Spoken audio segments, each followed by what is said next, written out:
a weird mirror god that likes to kidnap young boys. Ooh, yaoi review. Hello everybody, it's Corbin, and today we're going to talk about Menkui by Suzuki Tanaka. We'll read the back, we shall delve into it and get into the nitty-gritty. Lovers Katori and Akawa are continuing to keep their relationship a secret from everyone, but the one person to whom they confide, Chikage. He's running out of patience. Before they can figure out what's put their friend in such a bad move, Katori finds himself captured by a beautiful ancient ghost in one of the school's bathroom mirrors. And on top of that, a special house guest drops by to pay Katori a visit when he gets sick. Now, this is rated older teen, which is 16 plus, and it's published by BluManga. Now, let's delve right into it. It's been a while since I read Volume 1, but I have a fairly good memory of it. It opens up with a little kind of character summary, so it reminds you of who the main cast is, which, yeah, I didn't even look at when I first started reading it. And then it opens up with a very cute little kiss. Now, let's discuss this. Art style, it stayed roughly the same. It's that mid-90s, late 80s kind of manga, anime art style. So it's a bit of a dated style because this is a bit of a dated yaoi. I think about 2007 is when this came out, if I remember correctly. It might have been earlier than that. But this one roughly picks up from where the last one did. We continue that sort of hopeless love, secret romance thing, and we are introduced to the fact that the boys have not had sex yet, which I'm not surprised about. They're only in high school. So it progresses from there. He does end up during one of his little I don't know if I want to do it sort of moments. He ends up seeing something in a mirror and thinks it's a very attractive man, which it is a very attractive man, but it gets convoluted from there.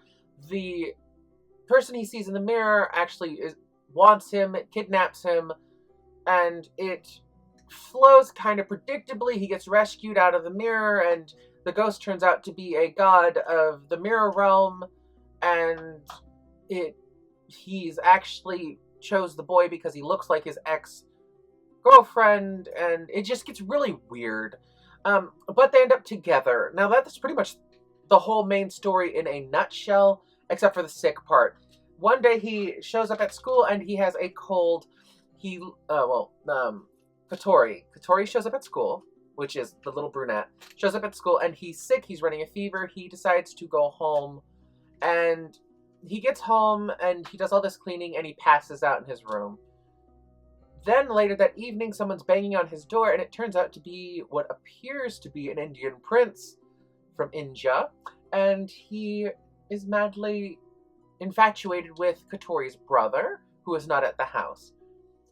And there's a mix-up, there's a kerfluffle.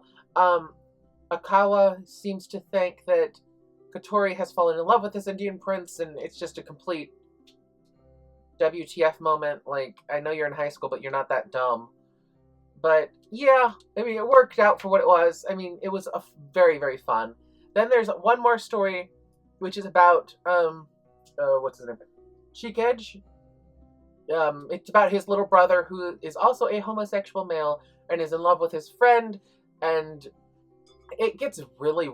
I mean, it's a cute story. The last story in this is a very cute little story, and it's not very long, but it's not exactly...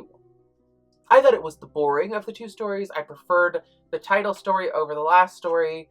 I've read reviews where it's completely flipped. People hated the title story, but loved the last story, and I'm just meh over it.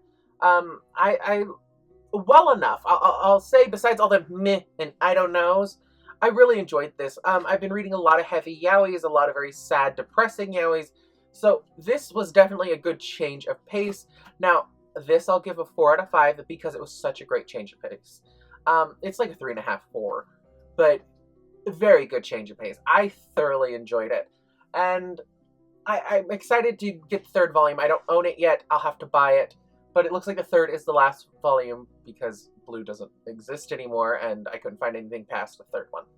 So yeah, I would encourage you guys to check it out. It's a fun series. It reminds me a lot of one of my favorites, which is Eerie Query, and I was not expecting this one to get a supernatural edge to it, but it did. So, yeah. So if you guys have questions or comments, shoot them down below. Give me a thumbs up and share this with a friend who likes yaoi, and I will talk to you guys later. Do you Bye. like what you see? Then... Subscribe!